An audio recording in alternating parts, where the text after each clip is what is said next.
Bem, amigos do Descomplica, estamos aqui para mais uma batalha aí pela frente. Estamos aqui para falar sobre citoplasma, um passo a mais, um passo adiante na citologia, onde agora a gente falará sobre a região da célula que organiza a maior parte das suas atividades, que realiza a maior parte do metabolismo celular, região esta que chamamos de citoplasma. Lelê? Quando a gente desenha um citoplasma, a gente bota muito mais coisa do que está aqui.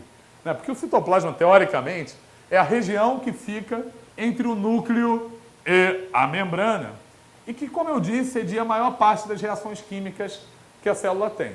Agora, como a gente sempre usa como base, né, até para poder mostrar a complexidade que o citoplasma tem, a célula eucarionte, a gente sempre desenha aqui uma pá de organelas membranosas, como o retículo endoplasmático, o complexo golgiense, lisossomos, se tratando de uma célula animal, mitocôndrias, ou seja, a gente desenha uma pá de estruturas neste citoplasma. Essas estruturas, essas organelas, a gente vai ter que vê-las uma a uma, falando sobre como elas são compostas, qual é a sua origem, falando quais são as suas funções.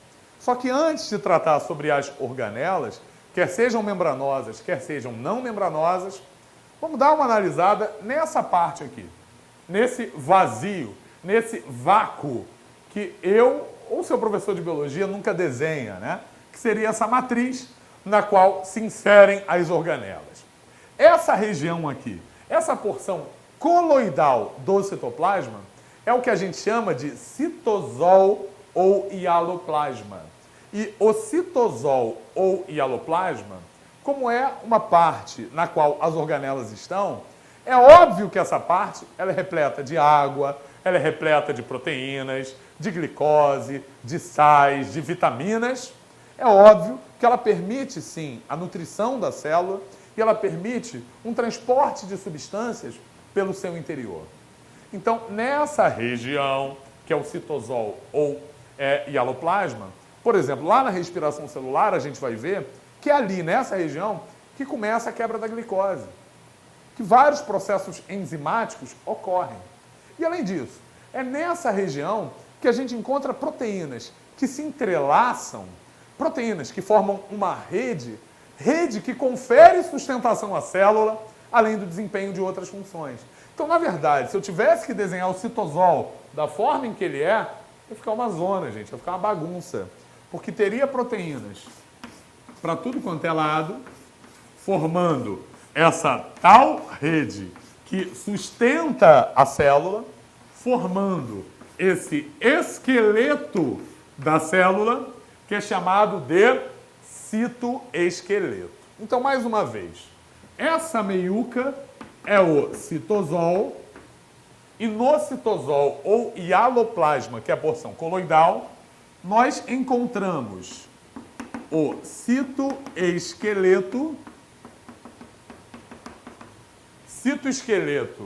proteico, que sustenta a célula além de desempenhar outras funções. O citoesqueleto proteico é formado por três tipos de filamentos principais. Ele é formado por microtúbulos, por microfilamentos e filamentos intermediários. Tudo isso é proteína, tá? Os microtúbulos são formados principalmente a partir de tubulina, os microfilamentos a partir de actina, e os filamentos intermediários por substâncias diversas, tá? Então, microtúbulos, microfilamentos e filamentos intermediários se entrelaçam, sustentando a célula. Microtúbulos também são utilizados por centríolos, que depois falaremos sobre essa organela, para formar fibras do fuso orientando a divisão celular.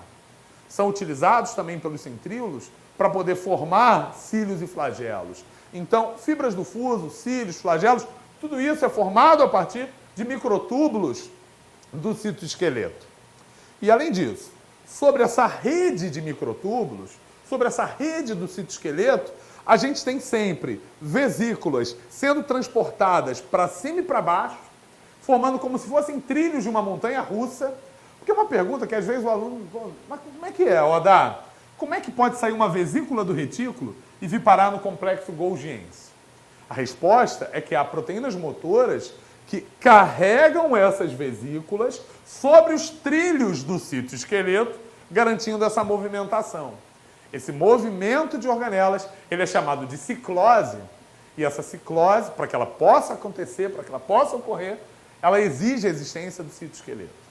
Uma outra questão são essas proteínas do citoesqueleto, que na membrana sustentam as especializações que você pode ver lá no módulo de membrana. Teve uma vez que caiu no vestibular, no Rio de Janeiro, na UF, uma questão que falava que se você pega um epitélio do intestino e você bota ali uma droga que iniba a polimerização do citoesqueleto, você diminui a absorção de substâncias. E perguntava como que a inibição da polimerização do citoesqueleto pode diminuir a absorção de substâncias pelo intestino. E a resposta, mais uma vez, era superfície de contato, superfície de contato, superfície de contato. Por quê? Porque sem o citoesqueleto, você não tem a sustentação das microvilosidades, isso diminui a superfície de absorção, consequentemente diminuindo a absorção de substâncias por esse epitélio intestinal. Beleza? Então, o citoesqueleto proteico, ele é formado por microtúbulos, microfilamentos, filamentos intermediários, e ele tem o papel de ciclose, que é o movimento de organelas, ele tem o papel de sustentar a célula, de atuar, né, como hardware, como estrutural, nos cílios, flagelos e fibras do fuso, e, por fim, sustenta especializações da membrana. Bom, tudo isso que eu falei dizia respeito ao citosol, dizia respeito ao hialoplasma. Vamos analisar agora as principais organelas que essa célula possui.